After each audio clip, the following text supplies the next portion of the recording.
What's up, Gene here? Welcome to my channel. On today's video, we're gonna talk about my first experience of vacating my tenant. Now, I say vacate because it didn't get to the process of evicting them, but it was a good experience because I got to learn. As you guys know, I just purchased my first rental property, so this was a good experience for me. Now, before we get into this video, please go ahead and smash that thumbs up button. It would really mean a lot to this channel. And also, if you're new here, please go ahead and subscribe. We talk about real estate investing, personal financing, and investing as a whole. So this video is going to be basically like a story time. I'm going to talk about what I learned from the whole experience. So it all started when I first purchased my rental property back in December. 2 units was vacant, which was perfect because I had to take one and live in it anyways. As far as the other unit, the previous owner said that the people that was living there fled the country. We was like, what do you mean fled the country? It was like, they don't know where they went. They fled the country. So basically they left everything in the unit. It was furnished anyways by the previous owner. So they were saying that, all right, you get to keep everything in that unit. And I was like, okay. So we went in the unit. I looked at the unit. The unit wasn't really that bad. So we cleaned the unit. Everything was fine in the unit to me. Then I was like, all right, let's put it out there, let's rent it. So I got a for rent sign. So I put the for rent sign and I started getting a lot of phone calls from people that's trying to rent it. A lot of people was calling me. I need to get my Spanish up. They were speaking Spanish. They were like, do you speak Spanish? I know Spanish, but not a lot of Spanish. So I was like, some stuff I didn't understand. My realtor was telling me, all right, it's best if I do it that way, because if you list it online, you're gonna have to share a portion of the rent with both realtors, the one that listed the property and the one that got a tenant in the property.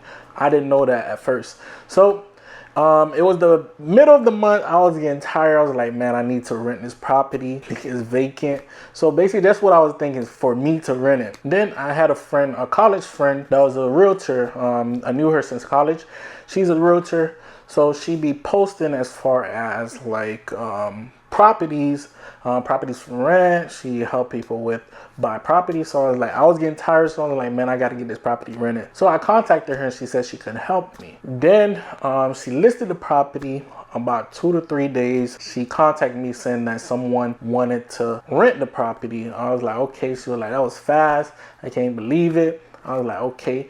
So they did a first walkthrough, background check, credit check, no evictions. I was asking for first, last, and security. And also they wanted to bring a pet, which that was a mistake. So they had to put down a non-refundable deposit. I said it was a mistake because the property is not. It's a 1 bedroom, 1 bath. It's not really that big to have pets in there, which I learned from. So I was like, okay, that'll be fine. Then the realtor was like, all right, they wanted none furnished, so I had to go in there and move all of the stuff. I think it's best if I let them move in a couple of days earlier. I was like, all right, that's fine. So I went in there, moved a couple of stuff. When I moved the stuff, like the walls was kind of dirty. Then they had a final walkthrough. They said that they were fine with it. They took pictures. We had it in writing. They're going to take the unit as is. Now, on the first time the tenant chose to move in, then I was basically chilling. Then the realtor contacted me. Then the realtor was like, look, there's the tenant says that he's flipped on a switch. There was a spark. I was like, what? He's trying to contact you. Then I finally contacted the tenant. He called me. He was like, look, the cabinets are dirty. The place look dirty. I need compensation. I'm not going to do the work that you were supposed to do. Then he said that the electric, a switch went out. So I was like, okay, that's fine. Then I contacted an electrician to come and fix the switch. We went in there and checked the switch. It looks like it was a complication with the wire. Mind you, that switch was behind the microwave. Like I said, the place was furnished before. When we moved it, that's what happened. Then I contacted a clean lady to come and clean the unit. I was like, okay, I thought everything was fine. Then a couple of days later, the tenant was like, look, I don't think they really cleaned in there. It looks like it's pee stains by the bathroom, and it looks like there's mold in the closet. I was like, all right, I'm gonna go check it out. Then I went in there. It wasn't no pee stain. Then I looked in the closet. It looked like mold was coming in the closet because of the humidity. The AC, the wall unit was off. Immediately, I contacted my realtor. Then we contacted the inspector because we inspected the property before purchasing it. Then that's what they told me. They told me that the mold was caused because the AC unit, the wall unit was off and it was in the closet. I was going to call a mold inspector, but I was like, let me try to make sure that I can get this sorted right away. So I contacted my contractor. My contractor came in. He came in and cleaned the mold. Then we painted the unit. Then, mind you, at that time I didn't have no sort of income because I just purchased a property. I did some renovations. Then I had to owe my contractor. Then the contractor came up, we did everything. Then we think everything was fine. Then a couple of days after it happened, and the tenant was like, what's going on with an exterminator? Told him that I just signed a contract. I signed a contract before he moved in for someone to come in and spray each unit. So that was a good thing that I did. Then I told him the day, he was like, okay. A couple of days again went by. He was like, look, the water heater is not working. I'm like, oh man. So I contacted a plumber. The plumber came around late. The tenant was not there.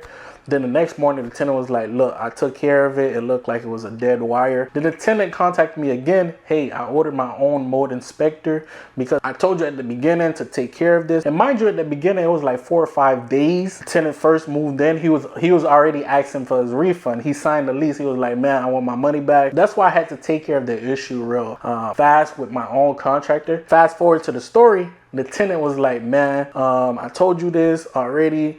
I'm getting my own mold inspector. I only get sick when I'm over here. Me and my dog. I just moved in 2 weeks ago. And that part to me was a lie because I seen him in the unit. He'd been staying in the unit since I told him that the situation was taken care of. So the tenant ordered his own mold inspector. Then a couple of days went by. He sent me a picture of a 7-day notice. He posted it on my door because I live on the property. Mind you, at first I didn't want to tell him that I was the owner, but he got so mad. He was like, look, I'm tired of going back and forth. I want to speak to the owner. I don't want to speak to you. Then I had to tell him I was the owner. So he put the 7-day notice on my door saying that I told you to fix this issue. If you don't fix this issue in 7 days, I will vacate or I'll pay less rent. Now that happened on the 2nd month. So I contacted him. He was like, you didn't fix this issue. Me and my dog, we feel sick.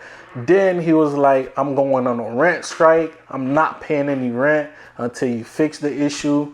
Then I was like, okay. So I contacted the same mold company that he went and ordered. Then they told me what happened. It was like, the mold is not going to jump at you. It's not going to get you sick. We can go ahead and take care of it. We told him all this, but the tenant was telling me otherwise. So we was going back and forth basically through text. I don't recommend that you go back and forth through text. It's good to communicate through text because you have all the evidence. But as far as like going back and forth, like you're wrong, that is not good. Just basically you have to keep it professional. I tried my hardest to keep it that way.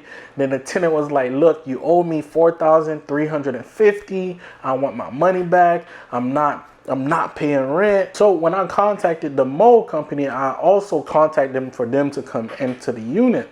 So we set up a date, and then it was like, okay, do you want me to call the tenant to make sure that he's gonna be there when we come? I was like, okay. They contacted the tenant. Then the tenant was like, no, I'm not complying.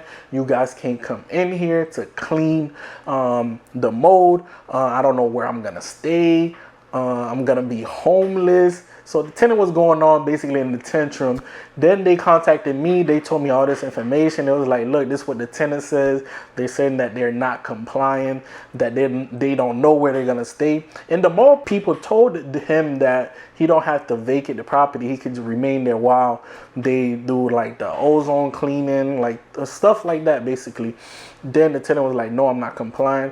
So at that point, I got mad. So I contacted the tenant. I was like, look, what are you doing? This needs to be fixed right now. They talked to you. They spoke to you. You need to grow up. And that's one thing too. One thing that I learned also is because the tenant was, younger. He's around like 24. I know I'm not that old, but it basically put in the back of my mind like, man, this was so difficult. Not that I'm discriminating as far as like age wise, but it makes me think. So it makes me want to interview my tenants from now on, because another thing that I learned is not to get desperate. Like I said, I just purchased the property. I saw that it was vacant. Then I wanted to put someone in there. So I basically kind of rushed the process. Back to the mole people. So I told them that, all right, so okay. I told them to send me that information via email, just so I can have a record of what the tenant is doing.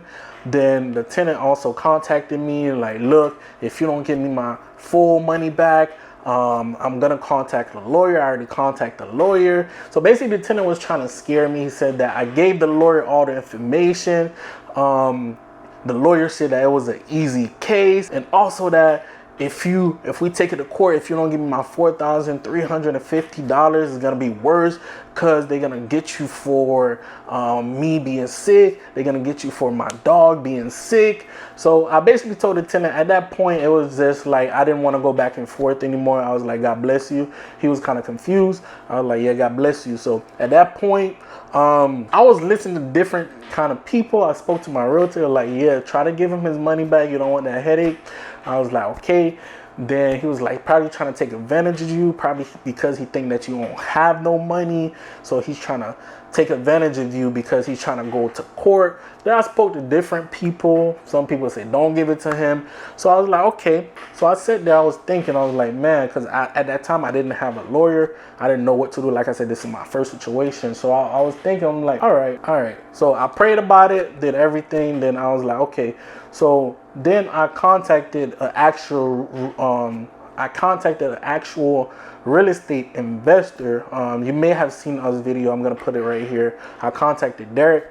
I spoke to him. I was like, look, man, because I know he has multiple rental property. He just started his own real estate tech company. I was like, look, so this is the situation that's going on.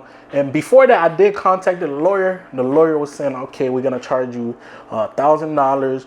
But if it goes further, he might take it further. We'll charge you some more. I was like, oh man, I already don't have no money. I don't need these type of problems. Like, I was stressing. Then I contacted Derek. I spoke to him. He was like, look, all right, this is what I would do. Because at first I was just offering the tenant his deposit. Then he was like, look, this is what I would do. I would just say that, all right, I'll offer you $2,000 and you need to vacate the property. You forget about this rent for this month because you didn't pay it. Just vacate the property and give him a notice, basically a notice of non-payment. Then I was like, yeah, that makes sense. Because at first I was being so nice to the tenant. Then I started thinking like, man, you really trying to take advantage of me, because I'm not a slumlord. I'm there to really try to take care of all my tenants. And that really got me mad. Like, with the tenant trying to get like a lawyer, trying to basically take advantage because he think I don't have any money, trying to scare me and things like that. So I'm like, no, I'm not gonna back down. I contacted my realtor. We spoke about it. Then he gave me the 7-day notice form of non-payment for the tenant to vacate. Then I text the tenant. I'm like, look, I'm gonna offer you $2,000. Just vacate. Then I posted it on the wall and I sent a picture. Before the tenant was like, no, I'm not taking that. Then I posted the notice on his wall. So I'm chilling as a morning. I'm chilling after I posted it. Then the tenant contacted me. All right, I'll take the $2,000 and I'll vacate within 24 hours. He like, but you have to show me proof that you have it. I don't trust you. I don't want to check. A check might bounce. I was like, yeah, okay. So I went and got the money order. Then the tenant vacated the property around like 1 a.m. So I went and gave the tenant his money basically to vacate. And that's how the story ends. He left me a good little amount of trash. I'm gonna post the videos, the video at the end, so you guys can see. I really learned from this situation because, like I said, the tenant was trying to intimidate me. He was trying to scare me by saying, "Look, I'm getting a lawyer, this and this and that." I really like the fact that I didn't budge. I really assessed the situation, so I learned a lot. I learned not to rush. Take my time. It's better to have a great tenant than to have tenants that's gonna cause headache, tenants that's not gonna work with you. So, and it's better to basically vet your tenant to know who you're dealing with And that's what I learned also. And I also learned that basically to search your property, man. Like, I didn't know all these type of issues was in the unit. Thankfully, I got everything sorted out. Right now, the property's up for rent again. Hopefully, I get a new tenant in there soon. But this time, I'm going to make sure that I take my time. I'm going to make sure that I do the process correctly. Now, if you've been watching this video, I really appreciate you. Comment down below what you think. And also, don't forget to smash the like button. I would really appreciate it. Hopefully you guys enjoyed this story. Hopefully you guys gained something from the story. Now I'm gonna post a video as far as how the unit look. Yeah, so I'm here in the unit right now. It's not in a bad shape. They didn't leave it in a bad shape because I did have this unit painted. Let's look at the unit.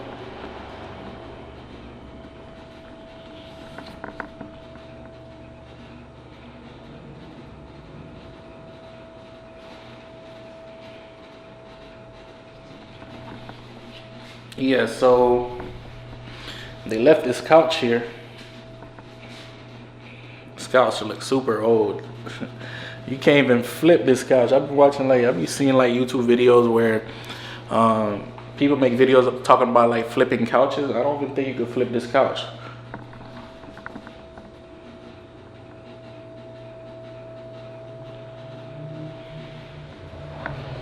Comment down below if you want the couch. You can get it. It's not a pretty used unit.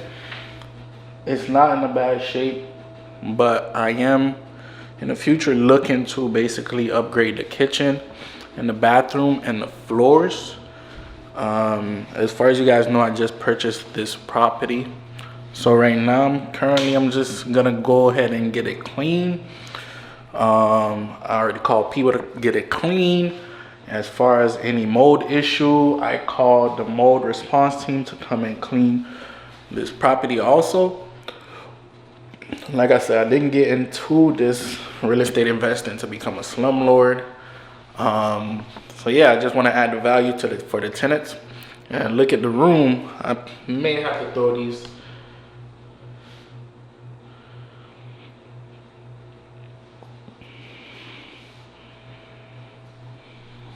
Yeah, so that trash, I'm gonna have to throw it out myself. Also, the couch, I'm gonna have to throw the couch myself out with some help, obviously, of course. But the bathroom, it's not a pretty huge bathroom.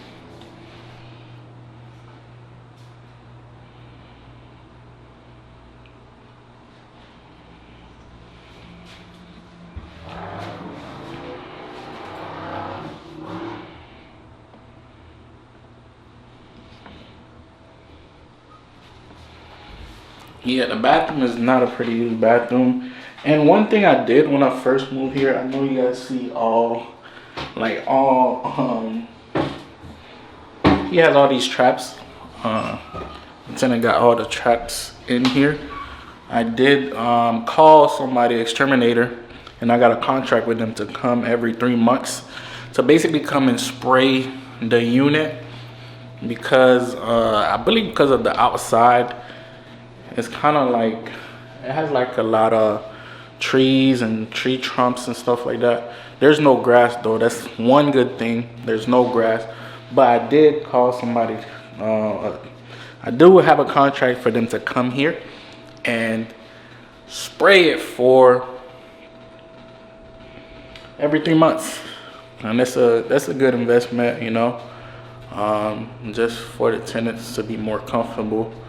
And who likes bugs? Nobody likes bugs. So as I said, the unit is not in pretty bad shape. At this moment, I'm just glad that the tenant is finally gone. And it was a learning experience for me. And I appreciate that learning experience. And so yeah, I hope you guys learned something from this video. Anything, comment down below what you think I should have done. And as always, please be safe, be healthy. Peace be with you.